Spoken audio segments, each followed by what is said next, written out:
Lepa, ker imam samo 2 do 3 minute, bom na kratko povedal, da številne vaše strokovne ugotovitve absolutno ne držijo. Naj samo povem, da že ta, ki se stalno pojavlja v javnosti, ki jo plasirate, da naj bi bil torej 1 kilometer proge 50 milijonov evrov, je popolnoma zavajajoč. Tukaj imam strokovne podatke, ampak naj samo povem, da je strošek na, bi rekel, 1 kilometer okoli 27 milijonov evrov po sedanjih izračunih.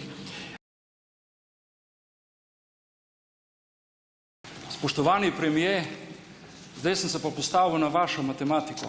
27 km krat 27 milijonov je 750 milijonov.